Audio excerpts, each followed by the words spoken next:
Leksjon 1, Fashion Forward. Har du sett de siste trendene innen streetstyle? Ja, det har jeg. Det virker som om alle er i ferd med å bli motebloggere nå for tiden. Høyre? Jeg føler det på samme måte. Gatestilen er så unik og uttrykksfull.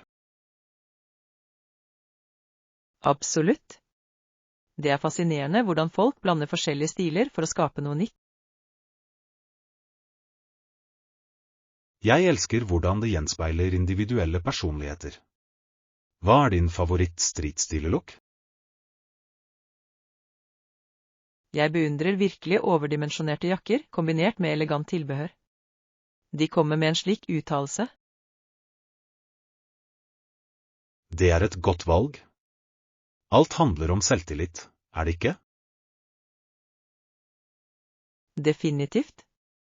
Og det beste er at hvem som helst kan klare det med den rette holdningen. Det er inspirerende å se hvordan mote kan gi folk mulighet til å uttrykke seg. Leksjon 2, ta opp bekymringer. Jeg er åpen for å ta opp dine bekymringer. Hva bekymrer deg spesielt? Jeg har følt meg engstelig for den kommende presentasjonen. Det er forståelig.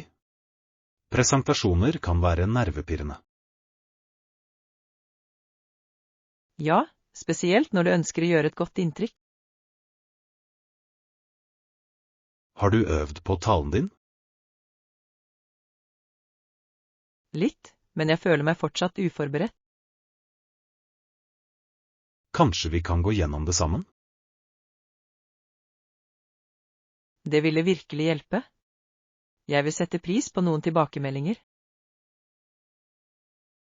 Selvfølgelig. Vi kan gjøre det til en morsom øving. Leksjon 3, invitasjon til bursdagsfest. Se, jeg har blitt invitert til en bursdagsfest. Vil du bli med meg? Det høres gøy ut. Hvem er vertskap for festen? Det er en venn fra jobben. Han arrangerer alltid fantastiske fester. Jeg har hørt gode ting om dem. Hva er temaet i år? Det kommer til å bli et uformelt samvær med spill og mat. Det høres perfekt ut. Jeg elsker uformelle fester. Jeg også. Det er en fin måte å slappe av å møte nye mennesker på. Planlegger du å ta med en gave?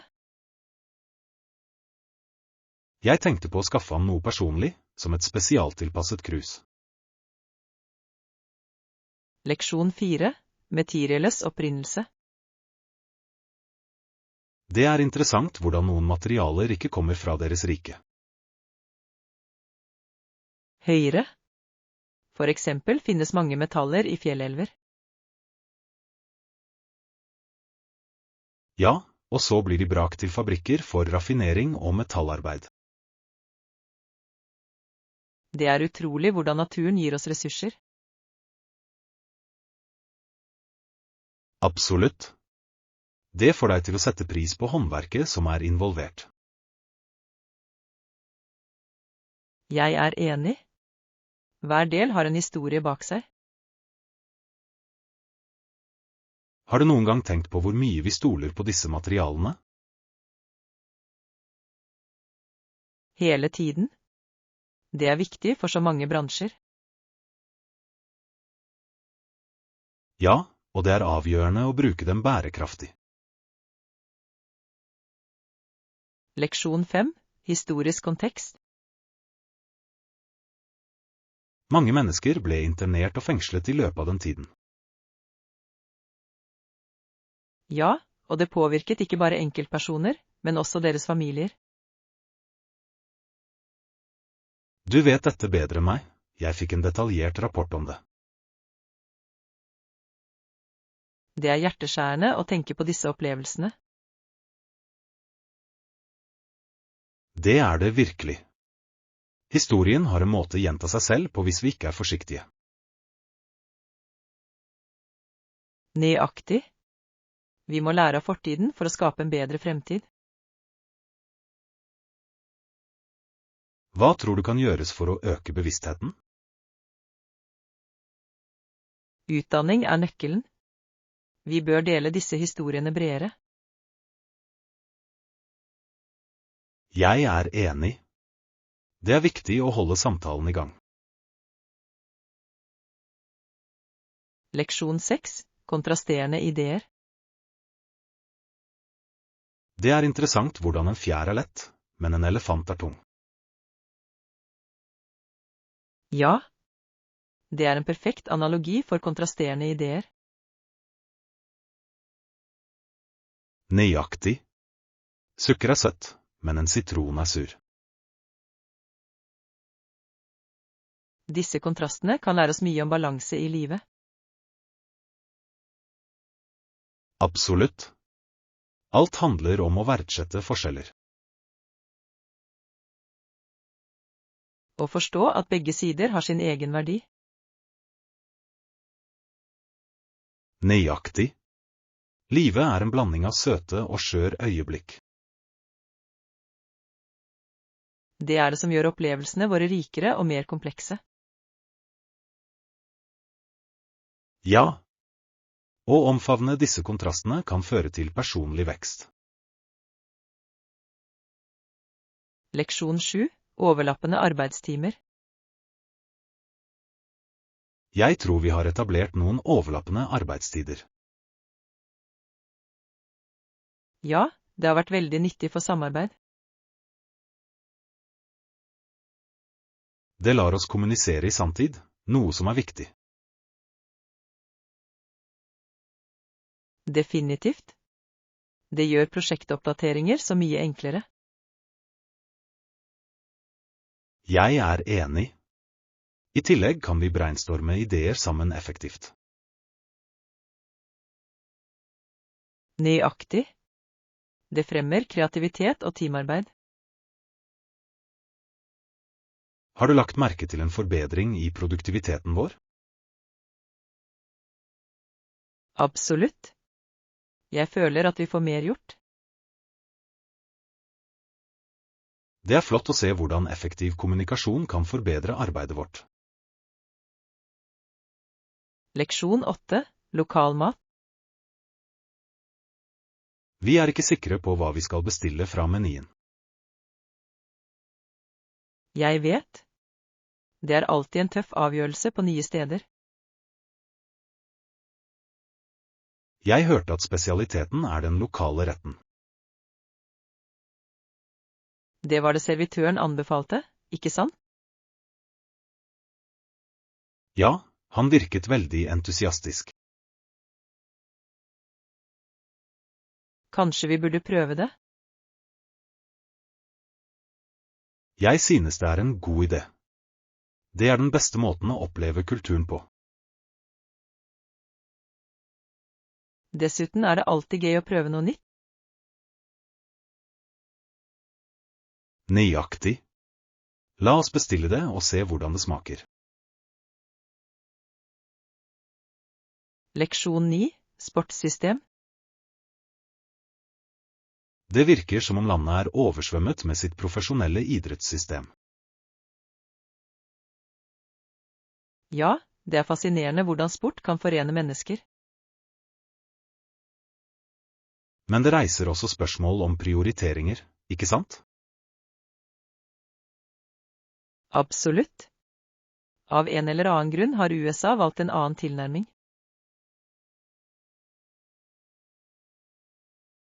Høyre. Det er en unik modell sammenlignet med andre land. Jeg lurer på hvordan det påvirker utøverne og deres utvikling. Det påvirker definitivt deres muligheter og støttesystemer. Det er interessant å analysere fordeler og ulemper med et slikt system. Ja, og det vekker mange diskusjoner om idrettskultur. Leksjon 10. Delt suksess. Det ser ut til at Gilbert trodde at Sullivan fikk mesteparten av æren for operettene deres. Ja, det er et vanlig problem i samarbeid, er det ikke? Absolutt. Det kan være frustrerende når bidrag ikke blir anerkjent likt. Jeg lurer på hvordan Gilbert følte det. Påvirket det partnerskapet deres? Det gjorde det sannsynligvis. Kreative forskjeller kan føre til spenninger. Høyre. Det er avgjørende å kommunisere åpent i slike situasjoner. Tror du verkene deres ville vært annerledes hvis de hadde en bedre forståelse? Definitivt. Samarbeid bygger på gjensidig respekt og anerkjennelse. Det er fascinerende hvordan dynamikk kan forme kunstneriske kreasjoner. Leksjon 11. Smart shopping. Jeg har handlet på nettet for å få en bedre pris. Det er et smart trekk. Netthandel kan spare mye penger. Nøyaktig. Så når planlegger du å begynne å handle? Jeg foretrekker vanligvis å handle på kvelden når jeg har mer tid. Det gir mening. Det er fint å surfe uten distraksjoner. Dessuten kan jeg enkelt sammenligne priser uten å føle meg stresset. Absolutt. Har du funnet noen gode tilbud i det siste? Ja, jeg fant et par flotte sko med rabatt. Det er kjempebra. Jeg elsker det når du oppdager uventede besparelser. Leksjon 12. Utforske stier. Jeg hørte om en vakker sti kalt Pine Valley. Å, det har jeg hørt om. Er ikke det litt utfordrende? Ja, det er det, men utsikten er ment å være fantastisk. Det høres verdt ut. Noen ganger fører de tøffeste stiene til de beste severdighetene. Nøyaktig. Liker du å gå tur på utfordrende stier? Det gjør jeg. Det gir en følelse av prestasjon når du når toppen. Jeg er enig. Dessuten er det en fin måte å få kontakt med naturen på. Absolutt. Har du vært på noen utfordrende turer i det siste? Ikke i det siste, men jeg vil gjerne takle Pine Valley denne sesongen. Leksjon 13. Ta tak i avhengighet. Vi må snakke om psykisk avhengighet av alkohol. Ja, det er et alvorlig problem som mange mennesker står overfor. Dette problemet kan ha forferdelige konsekvenser for en persons helse. Absolutt. Det kan påvirke alle aspekter av livet deres. Jeg tror det er viktig å øke bevisstheten om det. Ja, å forstå tegnene kan hjelpe folk å søke hjelp tidligere. Hva tror du er effektive måter å støtte noen som sliter? Oppmuntring og å gi ressurser kan utgjøre en stor forskjell. Definitivt. Det handler om å bygge et støttesystem for gjenoppretting. Leksjon 14. Lage saus. Lagde du sausen til middag? Ja, jeg brukte en blanding av tomatsaus og malt krydder. Det høres deilig ut. Hva slags krydder har du tilsatt? Jeg tilsatte hvitløk, basilikum og en klype chiliflakk for litt varme. Å, det høres smakfullt ut. Har du en hemmelig ingrediens? Vel, jeg liker å tilsette litt sukker for å balansere sin. Det er et godt tips. Alt handler om å finne den rette balansen, er det ikke? Nøyaktig. Matlaging er som en kunst, hver minste detalj betyr noe. Jeg gleder meg til å smake på kreasjonen din. Leksjon 15, skisstjeneste. Slipper skitelbussen av på begge terminalene? Ja, den stopper ved både innenlands- og utenlandsterminalene. Det er praktisk. Det gjør det mye enklere å reise.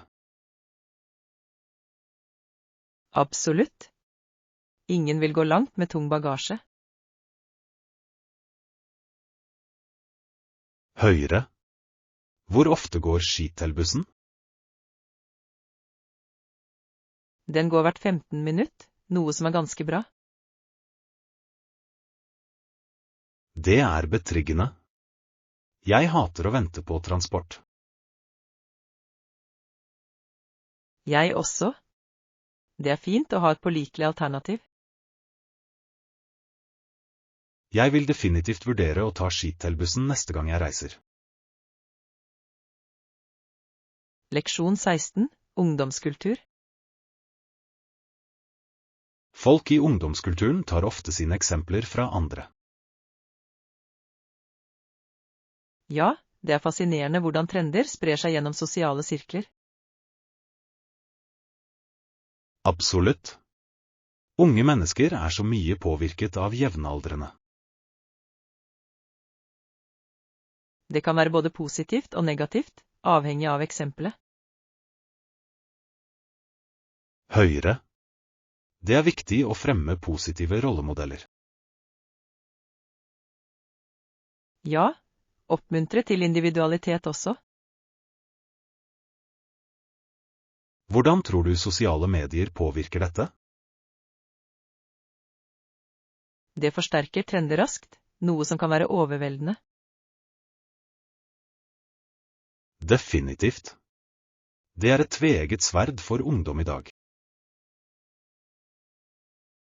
Leksjon 17, Yellowstone Canyon.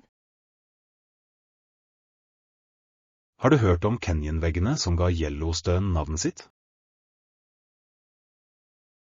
Ja, de er fantastiske. Geologien der er fascinerende.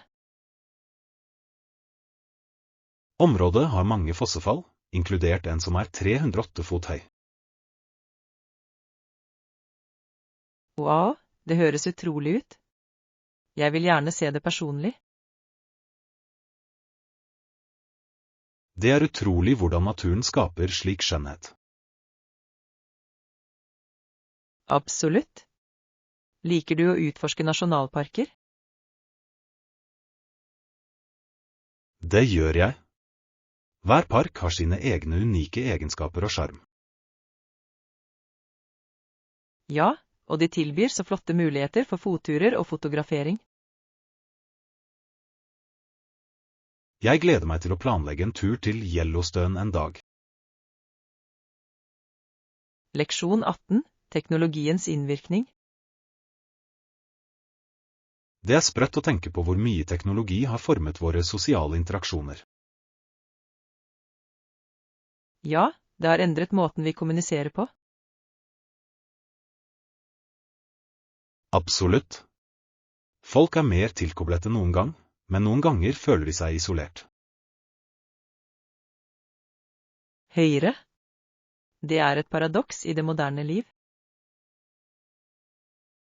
Hvordan tror du vi kan balansere teknologi og personlige forbindelser? Å sette grenser med skjermtid kan hjelpe oss med å fokusere på virkelige interaksjoner. Jeg er enig. Det er viktig å være til stede i øyeblikket. Ja, og pleie relasjoner utover digitale skjermer. La oss inngå en pakt om å ha flere samtaler ansikt til ansikt. Leksjon 19. Daglig pendling. Jeg kjører skolebussen til skolen hver dag. Det er fint. Det må være en morsom måte å starte dagen på. Ja, det er det. Jeg liker å chatte med vennene mine under turen. Det høres flott ut. Hva med søsteren din? Hun jobber i en annen by, så hun kjører til jobben.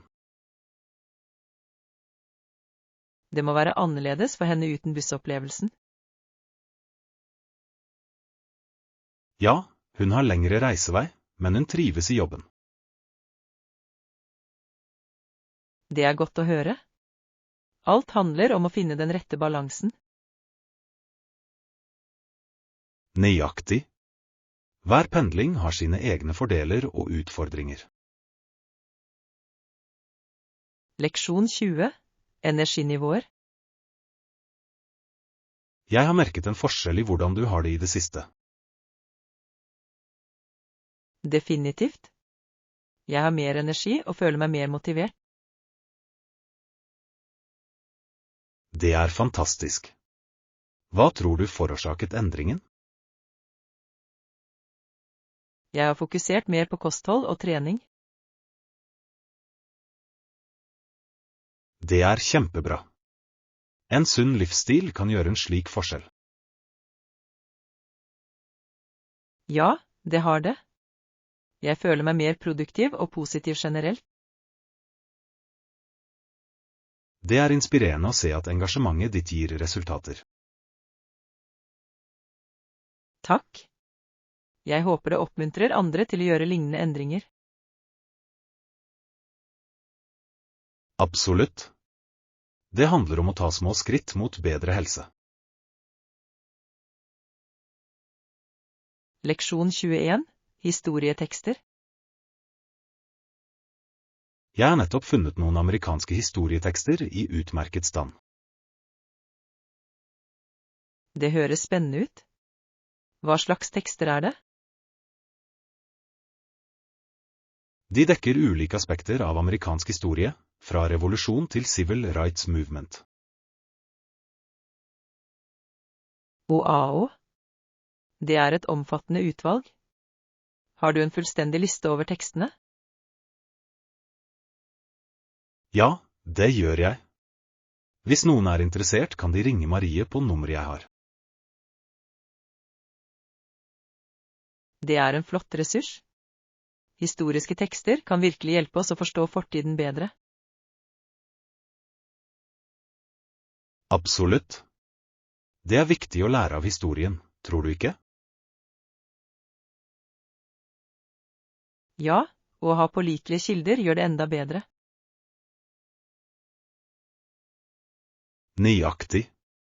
Jeg vil definitivt dele dette med vennene mine. Leksjon 22. Restaurantanbefalinger. Absolutt. Jeg skal lage en liste over anbefalte restauranter i området. Det ville vært så nyttig. Jeg leter alltid etter nye steder å prøve. Stor. Hvilken type mat liker du best? Jeg elsker italiensk mat, spesielt pasta og pizza. Perfekt. Det er en fantastisk italiensk restaurant i sentrum. Jeg har hørt om det. Hva er deres spesialitet? Lasagnen deres er utrolig, og tiramisuen er et must-prøve. Det høres deilig ut. Jeg gleder meg til å sjekke det ut. Jeg vil legge den til listen sammen med noen få andre favoritter. Leksjon 23. Betalingsplan. Betalingsplanen er satt til annenhver uke. Det høres rettferdig ut. Det hjelper med budsjettering, ikke sant? Ja, det gjør det definitivt. La oss nå diskutere detaljene, skal vi? Absolutt. Hva er de viktigste detaljene vi trenger å dekke? Vi bør snakke om startdatoen og eventuelle bonuser. God idé. Å vite når den første betalingen forfaller er avgjørende. Nøyaktig. Jeg vil sørge for at alt er klart for oss begge. Ja, åpenhet er viktig i enhver avtale. Avtalt. La oss fullføre alt slik at vi kan gå jevnt videre. Leksjon 24. Prosjektplaner. Har du vurdert noen spesifikke skritt for å nå dine mål? Absolutt. Jeg planlegger og forfølger prosjekt som fokuserer på samfunnstjeneste. Det høres beundringsverdig ut. Hva har du i tankene? Jeg ønsker å arrangere et lokalt opprydningsarrangement. For en god idé. Det kan virkelig bringe fellesskapet sammen. Nøyaktig. I tillegg øker det bevisstheten om miljøspørsmål. Har du tenkt på hvordan du skal markedsføre det? Ja, jeg planlegger å bruke sosiale medier og lokale flyers. Det er en solid plan. Gi meg beskjed hvis du trenger hjelp. Leksjon 25. Strandferie. Hei! Har du noen gang vært på strandferie? Ja, jeg elsker stranden. Det er et av mine favorittsteder å slappe av. Det er kjempebra. Hvor dro du på din siste strandtur? Jeg besøkte en kystby med vakre sandstrender. Det høres deilig ut. Hvilke aktiviteter likte du der? Jeg brukte mye tid på å bade og sole meg. Det er de beste strandaktivitetene. Har du prøvd noen lokalmat? Ja, sjømaten var fantastisk. Frisk og deilig. Jeg kan tenke meg. Strandferier er alltid så forfriskende. Leksjon 26. Kondisjonsøvelser. Jeg pleier å holde meg til kardioøvelser som løping og sykling. Det er flott. Cardio er avgjørende for å opprettholde god helse. Absolutt. Det bidrar til å forbedre utholdenhet og holder hjertet sterkt. Har du et favorittsted å løpe eller sykle? Jeg elsker å løpe i parken. Det er så forfriskende. Parker er perfekte for det. Jeg liker å sykle langs vannkanten. Det høres vakkert ut. Utsikten må være fantastisk. Det er det virkelig. I tillegg gjør det treningen morsommere. Nøyaktig. Det handler om å finne aktiviteter du liker. Leksjon 27. Montreal. Dessuten, i provinsen Quebec, er det byen Montreal. Ja. Det er en så levende by med en rik kultur. Av alle de fransktalende byene i Nord-Amerika den virkelig unik. Jeg elsker hvordan den blander europeisk sjarm med moderne liv. Nøyaktig. Festivalene og kunstscenene utrolige der. Og matscenen fantastisk. Har du prøvd paitine? Ja, det deilig. Et must-prøve for alle som besøker. Absolutt. Montreal har så mye å tilby. Jeg kan ikke vente med å besøke igjen og utforske mer. Leksjon 28. Holde gjenstander trygt. Det viktig å holde varene dine trygge, spesielt de verdifulle. Jeg helt enig. Hvordan oppbevarer du din? Jeg oppbevarer dem i en solid boks og holder den låst. Det høres ut som en smart idé. Har du et spesielt sted for det? Ja, jeg oppbevarer den i et skap der den ute av syne. Det flott. Det viktig å beskytte eiendelene våre mot skade eller tyveri. Nøyaktig. Jeg lager også en inventarliste over hva som inni. Det veldig organisert. Det må hjelpe deg å holde styr på alt. Definitivt. Det gir meg trygghet å vite at alt trygt. Leksjon 29. Reiseplaner. Det høres deilig ut. Har du noen spesifikke steder i tankene? Ja, jeg tenkte på å besøke stranden og noen få fjell i nærheten. Det høres ut som vakre steder å utforske. Jeg enig. Jeg elsker hvor mangfoldig naturen kan være. Skal du vandre i fjellet?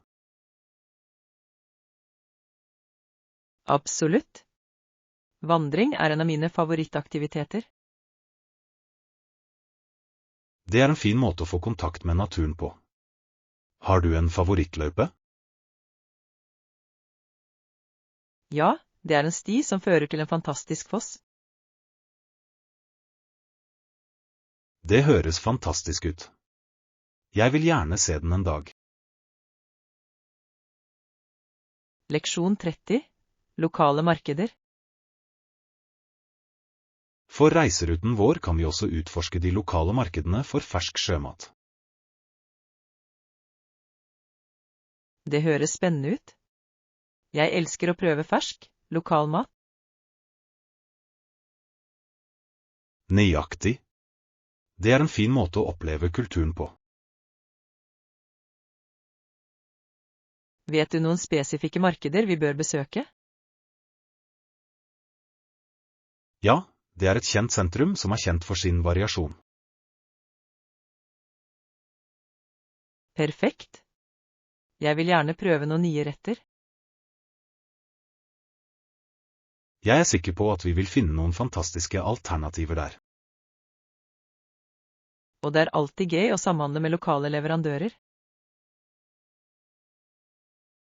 Absolutt. De har ofte de beste anbefalingene. Leksjon 31. Bryllupsantrekk. Kan du hjelpe meg med å velge et antrekk? Jeg har et bryllup å delta i. Selvfølgelig.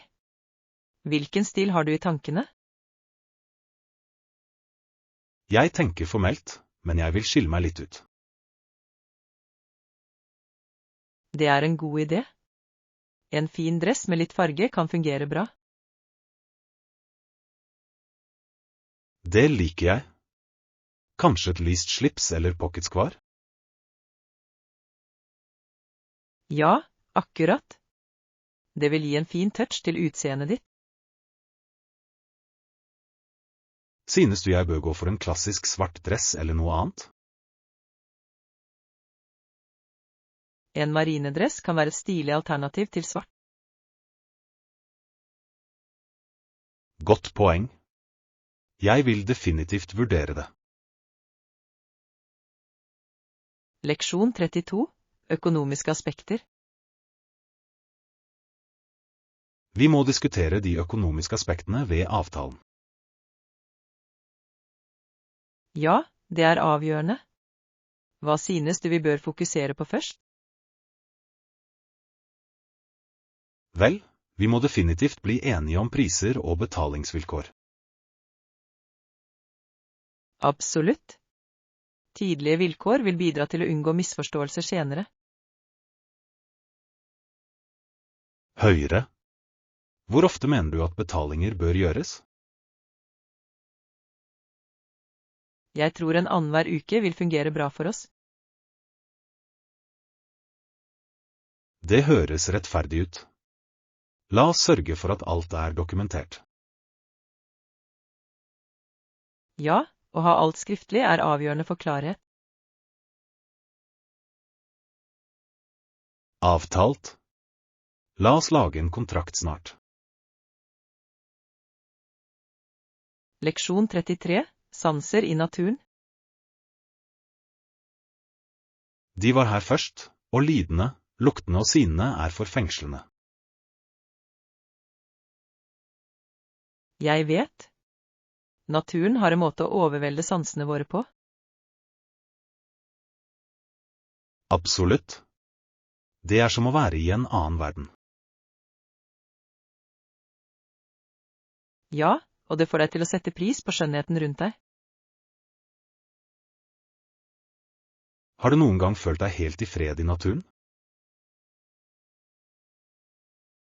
Definitivt. Det er noe beroligende med å være utendørs. Jeg er enig. Det er en flott flukt fra hverdagens stress. Nøyaktig. Vi burde planlegge flere friluftsopplevelser sammen. Det høres ut som en fantastisk idé. Leksjon 34. Sommerturisme. Sommeren er tiden da flest turister besøker her. Ja, det er utrolig å se så mange mennesker nyte området. Absolutt.